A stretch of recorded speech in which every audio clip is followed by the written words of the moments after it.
Lunchtime, we're on Ruth. And it came to be in the days when the rulers ruled that there was a scarcity of food in the land. And a man from Bethlehem, Yehudah, went to sojourn in the fields of Moab, he and his wife and his 2 sons. And the name of the man was Elimelech, and the name of his wife was Naomi.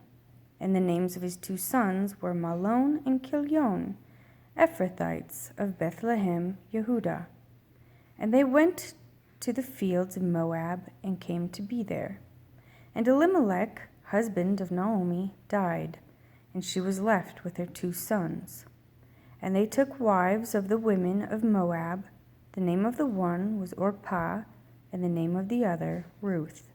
And they dwelt there about 10 years.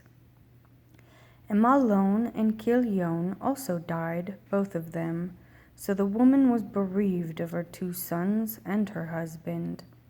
And she rose up with her daughters-in-law, and returned to the fields of Moab, for she had heard in the fields of Moab that Jehovah had visited his people in giving them bread. And she left that place where she was, and her 2 daughters-in-law with her, and they went on the way to return to the land of Yehudah. And Naomi said to her 2 daughters-in-law, Go, return each to her mother's house. Jehovah show loving commitment to you as you have shown to the dead and to me. Jehovah grant that you find rest each in the house of her husband. Then she kissed them, and they lifted up their voices and wept. And they said to her, No, we shall go back with you to your people. But Naomi said, Go back, my daughters. Why go with me? Have I still sons in my womb that they should become your husbands? Go back, my daughters, go your way, for I am too old to have a husband.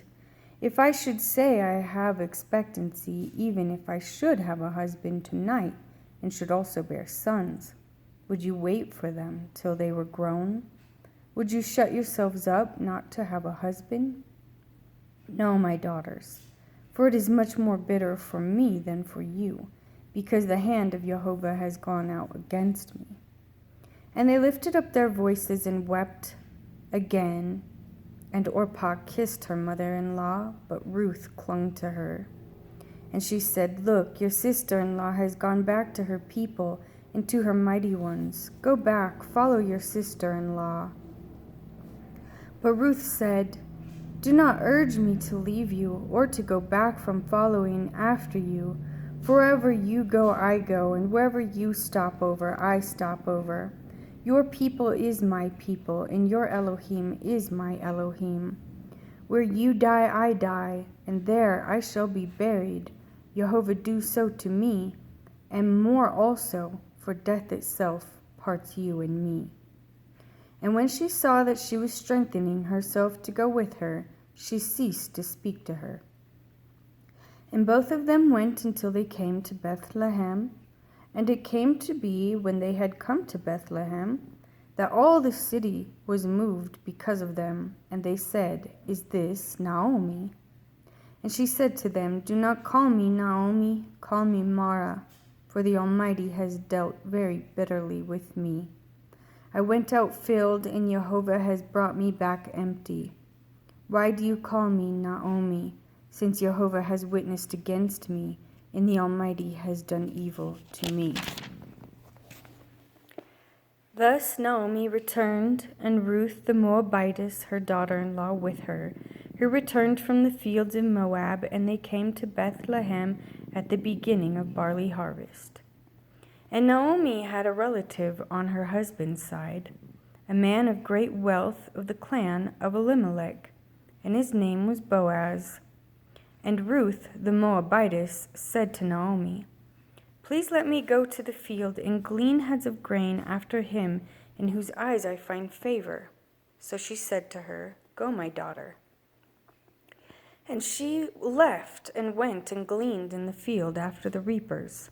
As it turned out, she came to the part of the field belonging to Boaz, the near relative of Elimelech.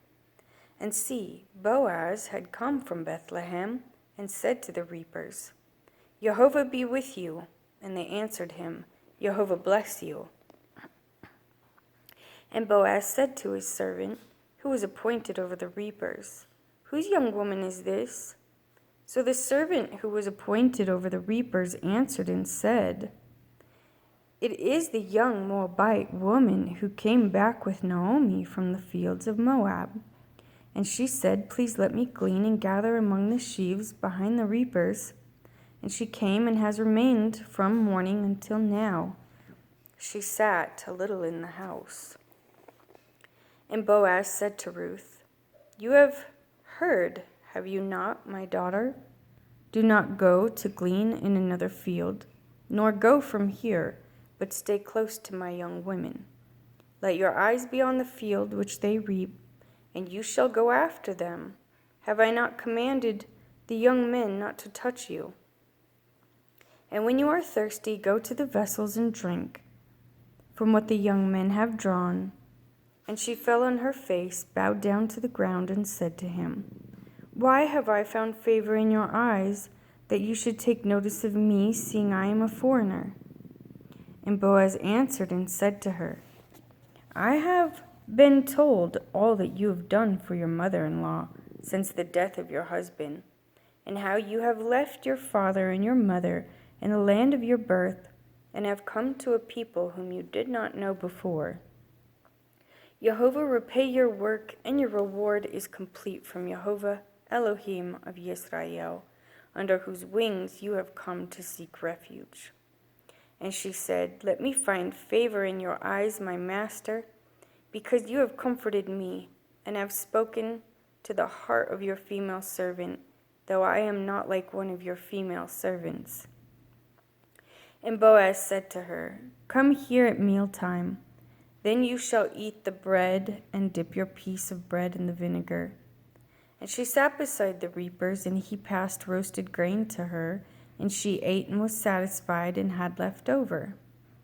And she rose up to glean, and Boaz commanded his young men, saying, Let her glean even among the sheaves, and do not embarrass her. Rather draw out from the bundles for her, and leave it for her to glean, and do not restrain her. And she gleaned in the field until evening, and beat out that which she had gleaned, and it was about an ephah of barley. And she took it up and went into the city, and her mother-in-law saw that she had gleaned, and she brought out and gave to her what she had left over after she was satisfied. Then her mother-in-law asked her, Where have you gleaned today, and where did you work?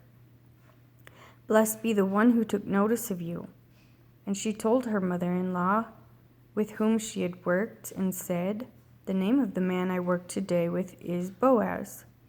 And Naomi said to her daughter-in-law, Blessed be he of Jehovah, who has not forsaken his loving commitment to the living and the dead. And Naomi said to her, The man is a relative of ours, one of our redeemers. And Ruth, the Moabitess, said, He also said to me, Stay close to my young people until they have completed all my harvest. And Naomi said to Ruth, her daughter-in-law, It is good, my daughter, that you go out with his young women, and that they do not meet you in any other field. And she stayed close by the young women of Boaz to glean, till the completion of barley harvest and wheat harvest.